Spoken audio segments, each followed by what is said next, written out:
एक संत थे। एक बार वे भिक्षाटन करते हुए एक दरवाजे को खटखटाते हैं।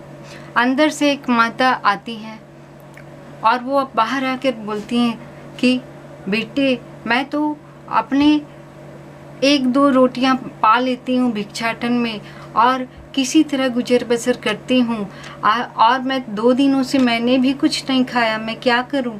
आपको किस तरह भिक्षा दूँ? संत की दृष्टि उसके आंगन में पड़े एक पत्थर पर पड़ी। वो बोले, अरे माता जी, वो क्या है?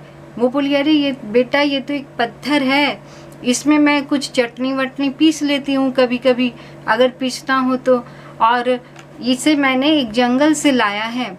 संत ने कहा, अरे माता, इसे मुझे तो दिखा। वो उठा लाई पत्थर। उन्होंने कहा कि आप कुछ लोहे की चीज़ लाइए। तो उसने एक चिमटा लाया और देते हुए कहा, महाराज आप इसका क्या करेंगे? संत ने कहा, देखो माता, ये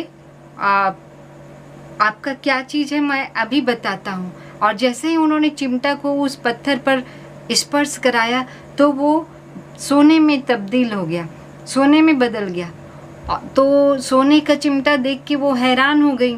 संत ने उन्हें कहा, माता, आपके पास तो ये पारस पत्थर है और आप इस तरह भूखे दिन गुजार रहे हो। इस पत्थर से तो आप बहुत ही धनी बन सकते हैं।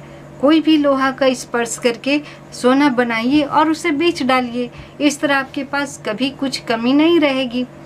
उन्हें बात समझ में आ गई कि उनकी निर्धनता का कारण उनका अज्ञान है, और वे संत को प्रणाम करके उन्होंने उन्हें विदा किया। इस कहानी से क्या पता चलता है? यही कि सभी के पास उस पारस पत्थर के समान एक योग्यता होती है। कोई भी मनुष्य कोई ना कोई गुण लेकर इस जमीन पर, इस धरती पर भगवान ने उसे भेजा है, और वो उस अपने गुण को निखार कर वो इस योग्य बना सकता है अपने आप को इस संसार में, जिससे कि वो बहुत ही धनी, बहुत ही अच्छा, बहुत ही नेक, गुणवान व्यक्ति के रूप में उभर सकता है। तो हमें आवश्यकता किस बात की है? इसी बात की है कि अपने उस गुण को पहचानें और उस गुण को हम डेवलप करें, उस गुण का विकास करें।